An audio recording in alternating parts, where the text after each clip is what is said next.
Hi, welcome to my unboxing video.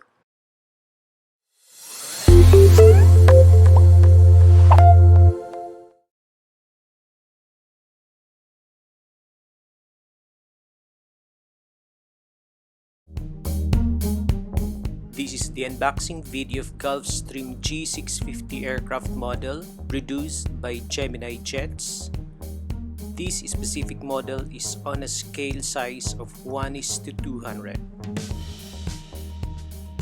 This is the top portion of the box, so let's proceed and look at the four sides of the box including the back portion. The first side of the box contains the logo of Gemini 200, a button that seals the box, and the website address of GeminiJet.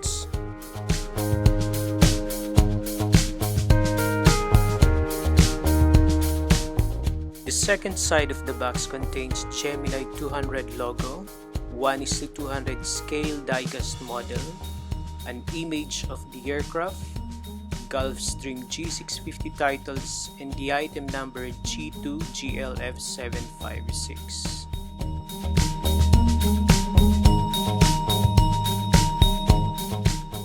The third side of the box contains the logo of Gemini 200, a title Adult Collectible Model, and a warning that it contains small parts that's suitable for children under 14 years old, and the barcode.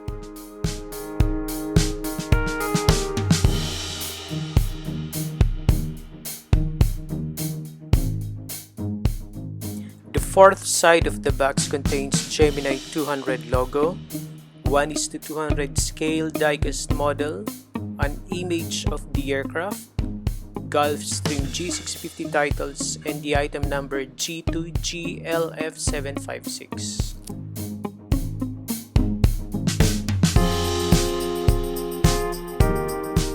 The bottom side of the box also contains Gemini 200 logo and a statement that it is the highest quality precision diecast metal airliners in highly collectible limited edition with officially licensed markings. It also contains a feature of the model aircraft, highly collectible, superior quality, realistic metal landing gear, detailed printed graphics, as it real as it gets features, rolling rubber tires, and display stand. There's also a statement, new aircraft being added monthly, and the Facebook address of GeminiJet. So let's proceed and open the box. The first thing you see is the foam that covers the aircraft. Also clipping the foam are three metal rods that are used as display stand for the aircraft. So let's proceed and remove the foam.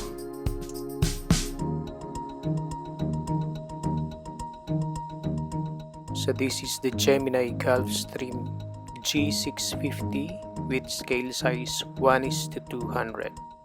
So let's remove the box and begin reviewing the aircraft. This is the front port view of the aircraft. The left port view of the aircraft showing its 8 huge cabin windows. The left rear view of the aircraft showing its registration and 652GJ printed on the engine casing. The rear port view of the aircraft showing its wingspan. The right rear view of the aircraft also with registration and 652GJ printed on the right engine casing. And the right port side view of the aircraft showing its 8 huge cabin windows. On the left port side of the aircraft, you will see its main cabin door and the 8 huge cabin windows that also includes 2 overwing emergency exits.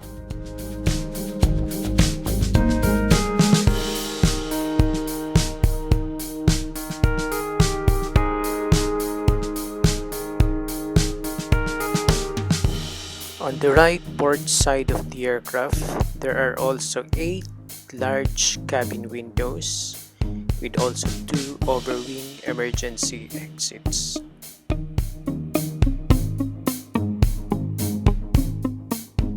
This is the front view of the aircraft, and visible is the forward-facing camera beneath the cockpit windows.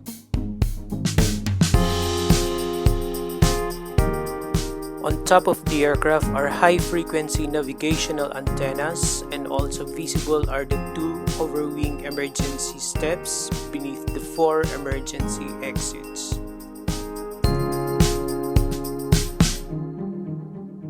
Visible on the bottom of the aircraft is the forward navigational antenna, hole for the display stand, red beacon light, the GeminiJet's logo, rear navigational antenna, and the 2 Rolls-Royce PR725 engines. Landing gears are not removable.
I hope you enjoyed the video.